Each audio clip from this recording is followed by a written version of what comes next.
De vous retrouver très nombreux et nombreuses sur votre belle émission Ma Profession. Comme je vous dis souvent, c'est une émission qui vous amène à découvrir le professionnel, les hommes des métiers, les personnes qui assument des fonctions quelconques dans notre pays, ce beau pays, la République démocratique du Congo. Vous avez remarqué vous-même que nous avons changé le plateau, donc c'est pour une bonne amélioration de notre travail. Vous allez seulement suivre cette émission qui est là pour vous apporter ces gens-là qui vous amènent à apprendre concernant leur expérience professionnelle dans notre pays. J'ai l'honneur de recevoir encore sur ces plateaux M. Benjamin Lokangé qui est notre invité. Souvent je le reçois étant écrivain. On parle tout ce qui est lié à l'écriture, la lecture, de la vie de l'écrivain. Aujourd'hui je suis encore contente de le recevoir pour parler notre thématique qu'on va aborder. D'abord, je commence par le saluer. Bonjour, monsieur Benjamin Lokangé. Bonjour, madame Hélène.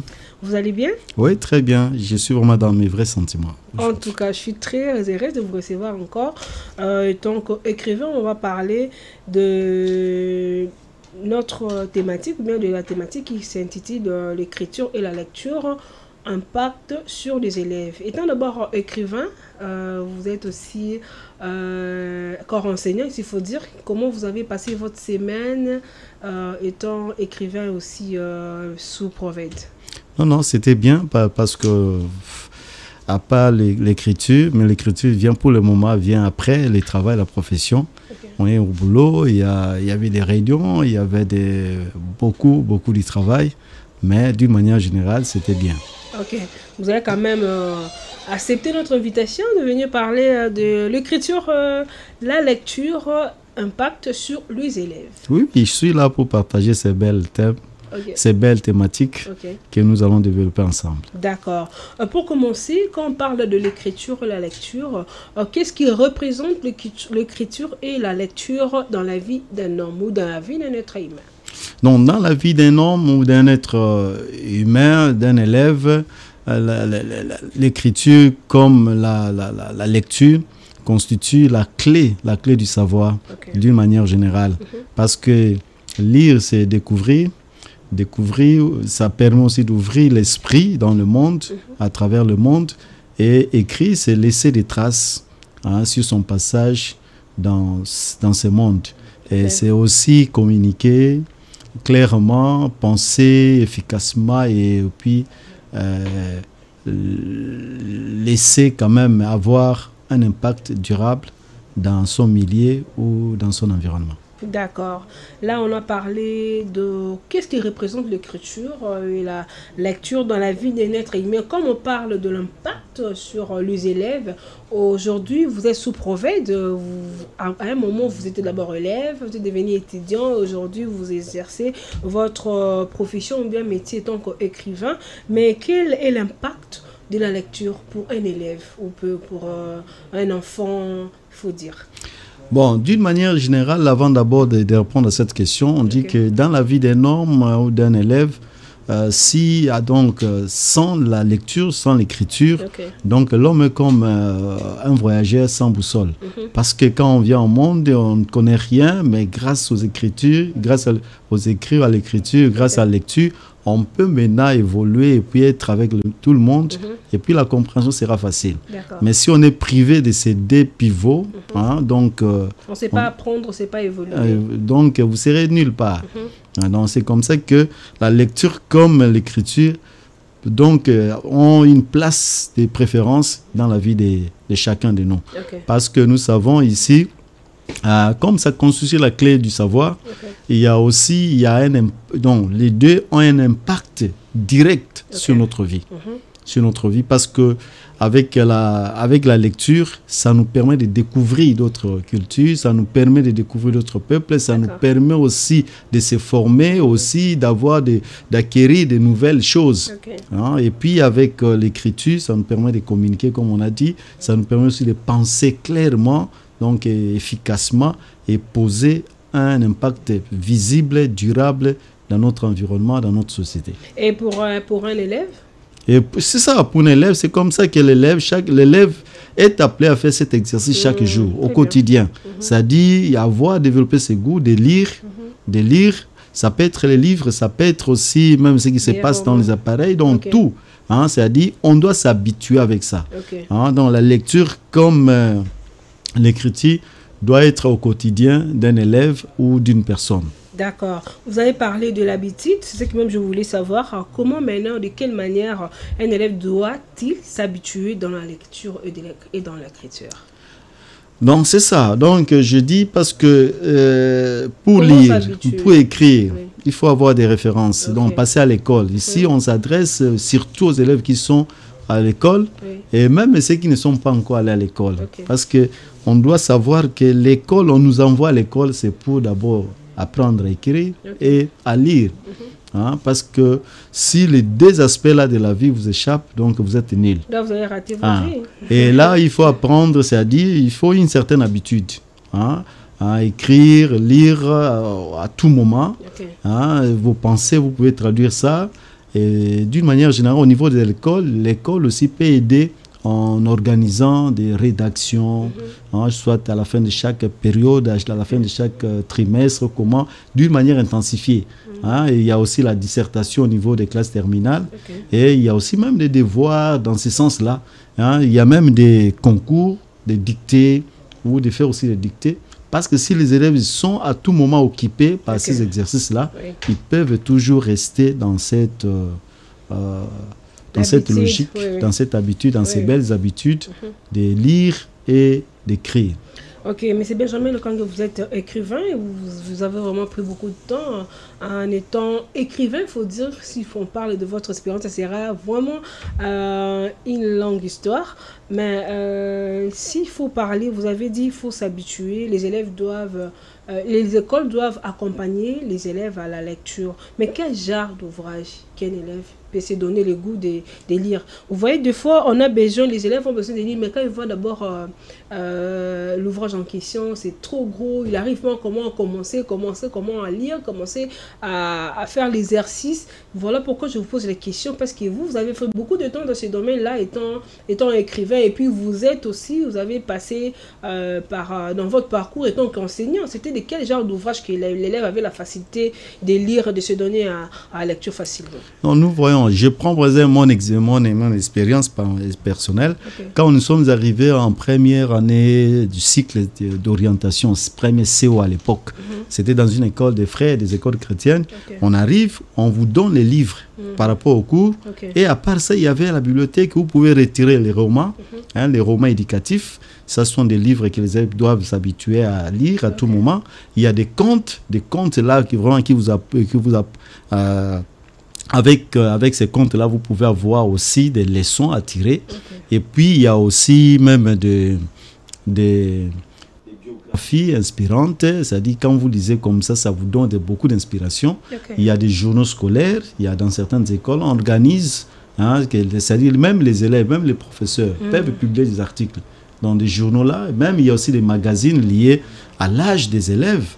Ça peut toujours contribuer à cela. Donc, il y a beaucoup de livres aussi de la jeunesse, donc pour la jeunesse, pour les jeunes, il y en a. Même aussi les livres scientifiques, comme les nôtres, par exemple, ce que j'ai écrit, les livres, vous voyez, qui se marient avec l'approche. Qui accroche les élèves à la lecture. Et puis, ça permet de découvrir aussi beaucoup de choses. Parce que si vous êtes peut-être enseigné avec un enseignant qui utilise peut-être un ancien cahier, mais si vous avez les livres par rapport au sujet développé, vous allez apprendre aussi beaucoup de choses. D'accord, c'est comme si vous êtes entré dans mes pensées pour savoir qu'est-ce que je voulais vous demander. Vous avez parlé, les élèves doivent avoir l'habitude de lire, les écoles doivent accompagner les élèves à offrir les ouvrages, par exemple, aux élèves de la rentrée scolaire pour que ces élèves-là puissent avoir le goût de la lecture. Vous étant écrivain, avez-vous des ouvrages ou des livres où vous donnez aux élèves ou bien vous mettez à la disposition des parents ou aux écoles pour acheter afin que ces élèves-là puissent avoir la connaissance, parce que vous avez dit dans un livre il y a la connaissance qui va amener les élèves à s'ouvrir vers le monde, avoir la connaissance générale, tout ça.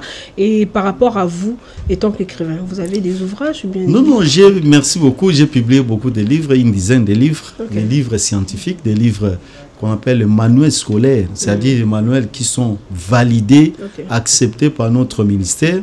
Ce sont les livres des SVT, les livres de microbiologie. D'abord, le premier livre, c'était le livre de microbiologie, le livre à être agréé en 2018.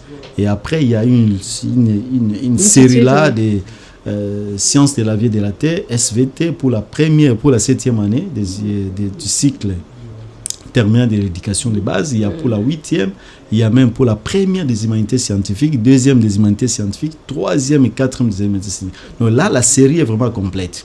Et à part ça, il y a le livre de biologie, il y a aussi le livre d'écologie, le livre d'hygiène alimentaire. Donc il y a beaucoup de livres. Et ça, c'est destiné aux élèves qui sont encore à l'âge scolaire, à ce niveau-là. Pas au niveau primaire aussi, il y a un projet, je suis dans un projet où on a écrit le livre des sciences, mais ce n'est pas encore prêt, ce n'est pas encore sorti, mais je reste sur ce qui est visible, palpable. Et ce sont des livres aussi qui peuvent aussi nous donner des bons dons, parce que ce sont des livres qui sont conçus selon les réalités congolaises. Alors si nos enfants, si nos élèves s'habituent avec ces livres-là, ils peuvent aussi découvrir des bonnes choses. Là, vous avez oublié comment réussir au Ténacos P. Il y a aussi ça, les réussir au Ténacos P. Comment accrocher les élèves à la lecture. Quand il n'y a pas l'intérêt, les élèves ne s'intéressent pas, même si les parents achètent, quand il n'y a pas l'intérêt. Oui, donc, vous voyez, avec le livre intitulé Réussir au Ténacos P, on a ce qui nous a inspiré, c'est parce qu'on a vu avec ces tests, parce que c'est un nouveau test au niveau du cycle terminal de l'éducation de base, on a trouvé que les élèves avaient beaucoup de difficultés pour aborder ces tests-là. C'est différent un peu avec l'examen d'État. Là, ce sont des grands, ils ont quand même beaucoup de maturité, il y a beaucoup de formation et ils ont beaucoup d'expérience. Mais pour la 8e, là, c'est vraiment, il y avait beaucoup de difficultés. On a dit que parmi les difficultés, dans beaucoup d'écoles, ils sont encore dans la méthode traditionnelle, où tout se faisait avec des questions du type traditionnel. Qu'appelle-t-on, définissez, et arrivé à l'examen d'État, comme c'est un test national, beaucoup éprouvaient beaucoup de difficultés, d'énormes difficultés. C'est comme ça qu'on dit, non, on doit faciliter la tâche, on doit venir au secours de ces élèves-là en montant ces livres-là. Et c'est vraiment bien parce que tout est conçu selon... les questions sont je ne sais pas, choix unique ou choix multiple. Mais c'est bien. Là, excusez-moi, là, c'est une façon aussi d'amener les élèves à lire et à retenir facilement. À lire et à retenir, parce que on dit c'est l'objectif de la lecture, c'est comprendre quelque chose. Et quand vous écrivez beaucoup et on n'arrive pas à comprendre, à retenir, c'est compliqué pour les élèves. Moi, si j'étais élève, des fois, j'essaie de lire comme ça, c'est trop. Je vois un gros livre là, je n'arrive même pas à terminer et à comprendre la chose. Aujourd'hui, le monde est vraiment moderne. Tout devient un peu simple, on doit simplifier les choses. Vous voyez, si vous avez le cours, les chapitres, et vous résumez ça en questions-réponses, je crois que si l'élève retient et les questions et les réponses, je crois que ces questions et réponses resteront gravées dans sa tête. Pour un élève. Mais s'il prend seulement un cahier, lire, mémoriser ou comprendre, on prend seulement 4 feuilles. Déjà, il se fatigue déjà. Donc, ça va fatiguer la mémoire avec la musique, avec les réseaux sociaux ici. Donc, l'élève sera facilement fatigué. D'où, avec les questions, ces réponses-là, une fois la question et la réponse est retenue, donc même vous pouvez venir avec d'autres tournures, mais l'élève restera toujours dans sa belle compréhension. Là, c'est votre œuvre étant écrivain parce qu'on parle de l'écriture et la lecture impact sur les élèves.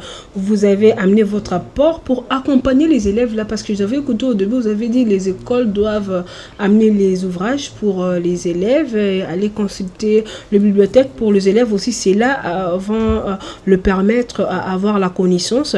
Là, vous venez de parler de votre œuvre, plusieurs ouvrages que vous avez à écrire et comment les écoles et les parents doivent accompagner les élèves à aimer la lecture. Donc là, parents comme l'école, il y a deux niveaux différents, donc il y a des parties différentes. Donc l'école a sa charge, sa mission, son rôle à jouer par rapport à cet accompagnement et les parents également. Pour l'école, il faut des bibliothèques scolaires vivantes avec des manuels d'actualité. Parce que dans beaucoup de bibliothèques scolaires, vous allez là, vous trouverez des livres de 1800, des 1000, donc les livres qui n'ont même de fortune, qui ne donnent aucune efficacité. Ça attire pas les élèves à lire. Ce qui ne donne aucune efficacité sur la formation des enfants. Là, on interpelle les écoles à mettre des nouveaux livres. Actualiser les livres actualisés, des livres qui sont les livres du moment. Éviter des livres de fortune là. Et puis aussi organiser des clubs des lectures, c'est très important au niveau des écoles. Il y a aussi beaucoup d'activités là qu'on fait sous forme d'activités culturelles où on peut faire les concours, peut-être des dictées, de ceci, tout ça. Ça peut toujours amener les enfants à aimer, à lire et puis à écrire. Et aux parents? Et aux parents, côté parents, là, les parents doivent être vraiment des responsables positifs. Ils doivent prendre leurs responsabilités. Je crois que pour les parents, ils doivent acheter et offrir les livres à leurs enfants. Parce que si on laisse mal la charge de l'école, c'est difficile. Dans certaines écoles catholiques, côté sœurs religieuses, côté le frère ou le prêtre, là, au moins, ils ont quand même cette vision-là d'équiper leur bibliothèque. Et les enfants ont toujours cette facilité d'aller apprendre à lire et écrire. Mais dans beaucoup d'écoles officielles ici, l'État, là, les bibliothèques existent seulement en carton. Mais ici, donc, il faut que les parents aussi assistent. Donc, ils peuvent lire avec leurs enfants. Donc, apprendre, c'est-à-dire ils doivent être des modèles positifs. C'est-à-dire lire, s'exercer avec les enfants et puis aussi favoriser ou bien féliciter leurs enfants quand ils réalisent quand ils font de bonnes réalisations. D'accord, Monsieur Benjamin, quand je vais un peu revenir un peu là où vous avez parlé, les parents doivent acheter les ouvrages, mais je me peux me retrouver avec un parent qui s'est dit pourquoi je dois acheter un ouvrage, déjà ma fille va passer à 5e année, les ouvrages vont rester, tu vois que je suis en train de dépenser inutilement. Déjà l'État a mis la gratuité de l'enseignement et puis dans quelques écoles où l'État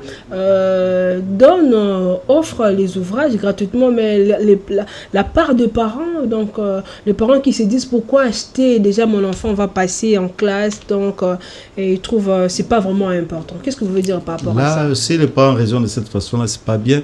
La gratuité, c'est une très belle, donc vraiment initiative à encourager. Très bien. Parce que là, quelque part, on a déchargé les parents.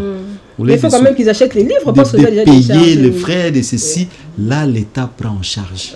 Et c'est là où nous félicitons le premier citoyen, le président de la République, d'avoir appliqué cet article de notre Constitution. Vraiment, c'est vraiment génial. Mais les parents aussi, la formation ici, donc on doit se tenir la main dans la main. Il ne faut pas abandonner nos enfants. C'est comme on les amène à l'église, nous devons aussi les accompagner à l'école. Donc, livrer, c'est la base. Parce que si vous achetez le livre pour l'enfant et qu'il y a des devoirs qui sont indiqués dans ces livres-là, c'est tout le livre manuel. Donc, au lieu que l'enfant puisse rester dans les TikTok, dans les réseaux sociaux, il peut prendre ce temps-là pour faire son devoir. Surtout qu'il y a dans certaines écoles, bien qu'il y a la modernisation, bien qu'il y a tout ce que nous voyons, mais la rigueur reste, la discipline reste. Et si cet enfant est dans cette école-là, profitez de ce que l'école donne pour pousser l'enfant à maîtriser, à s'asseoir sur l'écriture et sur la lecture. En tout cas, c'est ça que je voulais vous demander aussi. Les parents peuvent acheter les livres, l'école peuvent mettre en disposition des ouvrages pour aux élèves, mais les élèves refusent de lire. Les élèves refusent de faire les exercices entre eux. Ils pensent qu'aujourd'hui, c'est donne avec la mondialisation, ils se donnent dans le TikTok, les réseaux sociaux. Ils disent, bon, là-bas aussi, ils vont apprendre. Pourquoi seulement acheter des livres? Pourquoi seulement avoir des ouvrages dans l'air sec qui pèsent là? Avec la mondialisation, on peut faire la lecture sur Facebook, sur TikTok, sur Google. Comment vous pouvez dire par rapport à ça? Non, dans tout ça, c'est l'école. Dans l'école, il y a des responsables. Oui. Il y a les responsables qui encadrent l'enfant, mais arriver à l'école, à la maison plutôt, ça c'est la charge des parents. Très bien. En charge des parents. Si parents vous êtes trop occupés, cherchez un professeur qui va s'occuper de l'enfant. Il faut que l'enfant soit occupé aussi à la maison. Okay. Parce qu'il y a des écoles, on les félicite, c'est toutes ces écoles-là qui donnent d'une manière fréquente les devoirs. C'est pour que les enfants soient toujours occupés. Oui, qu'ils ne soient pas embrouillés. Et ça, c'est vraiment bien. Et si vous trouvez que votre enfant est dans cette école-là, cherchez un professeur qui va s'occuper de lui. Même si vous êtes au boulot, si maman est partie au boulot aussi, peut-être au marché, mais quand l'enfant reste à la maison, il doit être occupé. On sait qu'à tel jour, à 15h, à 16h, tel professeur viendra pour occuper l'enfant. Il y a d'autres qui font même des emplois du temps, un petit emploi du temps là. On dit à 15h, à 16h, il y a tel professeur qui viendra, de 17h peut-être à 18h, un autre professeur. Et là, c'est bien. Si c'est pour l'école primaire, il y a un monsieur qui doit être là, ou une maîtresse, une dame qui doit s'occuper de l'enfant, et c'est bien là. Ne laissez pas les enfants libres. Quand vous les laissez libres, et que comme vous avez aussi des moyens, vous leur donnez aussi des téléphones. Vous les envoyez dans la culture de la lecture sur le boulevard. Et là, ils vont se perdre facilement. D'accord, mais c'est Benjamin Lokange, vous en parlez. On parle de l'écriture, lecture, impact sur les élèves. Vous étant écrivain, un peu dans parce que cette émission, on parle vraiment de votre expérience, la profession, malgré qu'on aborde cette thématique qui est, c'est pour l'avantage des élèves. Vous étant écrivain, par rapport à votre expérience, qu'est-ce que vous demandez? Par exemple, parce que vous avez dit que vous avez des ouvrages. Pour les élèves là, les parents doivent acheter. De quelle manière, il faut dire, de quelle manière voulez-vous que l'État ou bien les parents vous accompagnent pour sauver notre génération, sauver la génération des enfants et des élèves? Bon, ici, ça dit... Vous avez des ouvrages que vous avez cités les noms, c'est vraiment attirant. Moi, j'aime toujours comment réussir au téléphone pays, c'est que j'aime bien. Et de quelle manière on va vous accompagner pour sauver les élèves, pour aider les élèves à avoir cet ouvrage-là? Non, dans la vie, on copie toujours des bonnes habitudes, des bonnes manières. Là, s'il y a tout à copier. Dans les temps passés, il y avait cette habitude-là. Jusque-là, reste toujours la meilleure. Ou si les écoles sont bien équipées avec les manuels et que chaque élève est en possession de ces manuels par rapport à ses cours, donc tout va passer bien. Si ça ne tourne pas chez l'élève, on va déceler vite. Parce que s'il y a cours peut-être de physique, que chaque élève devant lui a son livre de physique, les profs demandent un exercice là, c'est tout le monde qui va s'appliquer parce qu'il sait que donc, sur telle page, on a demandé à résoudre tel exercice, on va s'appliquer. Maintenant, si l'élève n'a pas de livre et que les parents aussi n'ont pas de moyens, cet enfant est vraiment abandonné. Abandonné. Donc là, c'est la charge de l'État qui doit aussi voir, dans la mesure du possible, équiper des écoles avec des ouvrages d'actualité. Très bien. Parce que même ici dans notre pays... C'est une manière d'encourager aussi le métier d'écrivain. Oui, nous sommes là, on fait parce qu'aujourd'hui, les écrivains, on n'en trouve plus. Au moins, je suis en face de moi, j'ai en face de moi un écrivain vivant, jeune aussi. Il n'y a plus des écrivains ici. Oui, bon, ici, peut-être... Il n'y en a plus, parce que ça ne paye pas, il n'y a pas l'accompagnement. Ça ne paye pas, mais nous devons toujours persévérer. Parce que nous prenons ça dans le sens d'un don. Et si on a un don, c'est pour le bien des autres. Donc nous sommes là on fait pour le bien de nos enfants, des générations à venir. Parce que nos livres, même les livres ici des SVT, sont réclamés par-ci par-là, même en dehors de nos frontières. On réclame ça. C'est bien conçu. Mais ici sur place, mais nous continuons à le faire. J'ai parlé de toute la série des SVT. Mais pour la 3e et 4e des humanités, ce n'est pas encore disponible. Hein? Donc, je crois que d'ici la fin du mois d'octobre, ce sera, les deux là seront disponibles. Et ça sera une bonne chose. Vous voyez, même pour moi, pour que je puisse être dans ces mondes-là, commencer à écrire.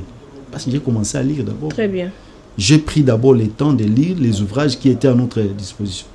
Quand je suis devenu enseignant, je prends le programme, je lis, je vois les points qui sont indiqués là-bas. Je vois le livre et je trouve qu'il y a deux mondes différents. Alors je dis non, je ne peux pas laisser comme ça, je dois compléter, je dois combler le vide.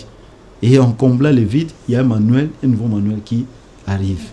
Et c'est comme ça. Si d'autres générations, les générations après nous, d'autres personnes le font de cette façon-là, nous allons enrichir notre marché local avec des livres. Avec les livres des écrivains congolais, les Made in Congo. Oui, non. Mais il y a d'autres qui ont abandonné ces métiers, ça ne paye pas, mais c'est Benjamin le Congolais, il ne faut pas se voiler. Quand les livres est déjà sur le marché. Parce que quand on travaille, il faut avoir une rémunération à la fin. Oui, quand les livres est déjà sur le marché, avec les moyens de bord, les livres arrivent.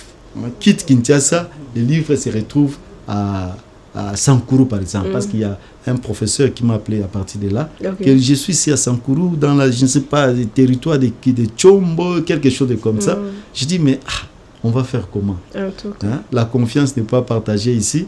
Moi, je ne peux pas oser à vous envoyer les livres comme ça. Vous, là-bas, vous hésitez de m'envoyer l'argent, mais ça va se faire comment? Qui va commencer? Moi, je dis qu'il y aura toujours, on trouvera toujours intérêt d'attente pour que les livres arrivent dans ces coins-là. Mais au moins, il a vu ça, il a apprécié, parce que c'est quelqu'un, c'est un professionnel de la craie, il maîtrise, il a beaucoup d'expérience, il a fait 14 ans comme enseignant, mais quand il est tombé sur ces livres-là, il a trouvé que non, c'est vraiment impeccable.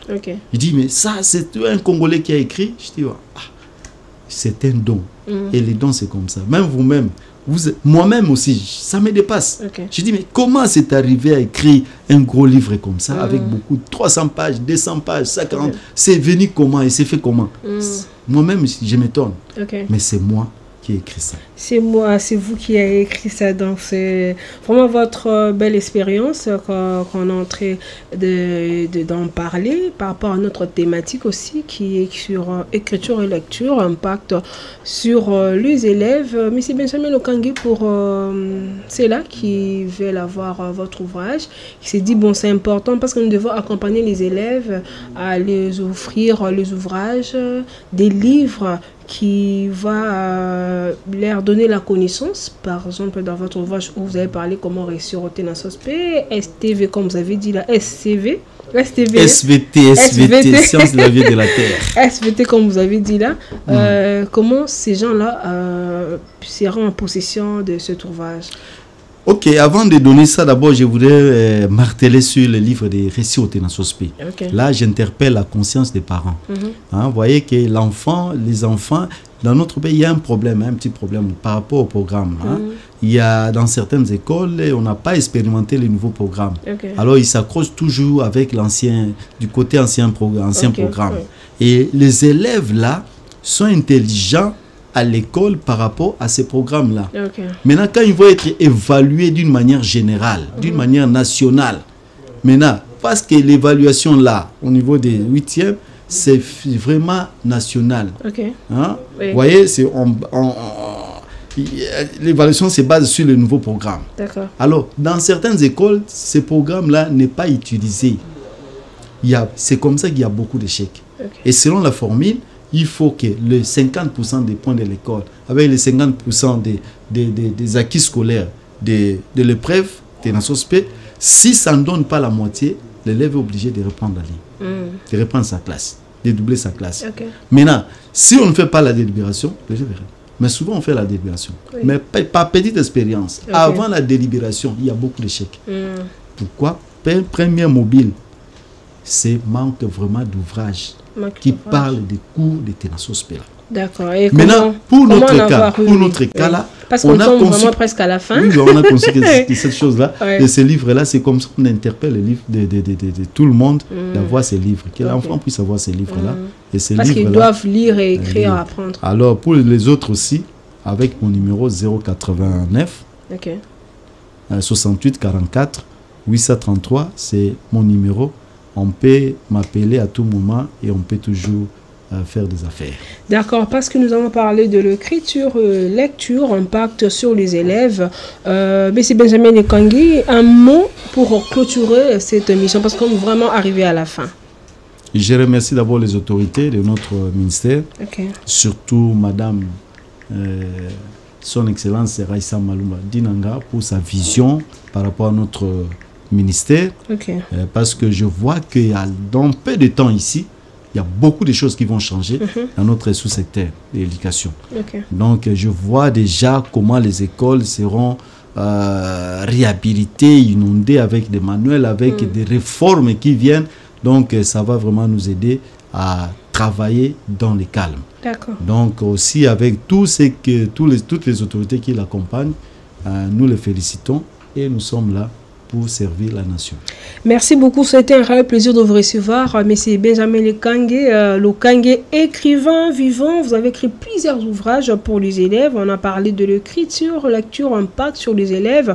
Revenez à tout moment, ce plateau, comme je dis, est là pour vous, les professionnels, pour vous amener à vous faire découvrir à la population et surtout, ce qui est bien, à la promotion de l'éducation. Je dis merci à cette belle équipe qui a réalisé cette émission, ma profession. Aujourd'hui, je vois M. Steve Boyamba qui est derrière la caméra, Kaleb Mukendi qui est à la régie. Merci à vous tous qui aimez cette belle émission, qui n'hésitez jamais de laisser vos messages quand l'émission passe. Je vous aime beaucoup. Un dédicace spécial à M. Ridi Kabala depuis Colosie. Cette personne m'écrit à tout moment, il dit que j'aime ce que RTD offre comme programme, et aussi à Nicole Mombe, je ne sais pas si c'est quoi, Mombeli, à toi. Merci à tous les téléspectateurs. Je vous donne rendez-vous prochainement, mais à très bientôt en tout cas. Merci.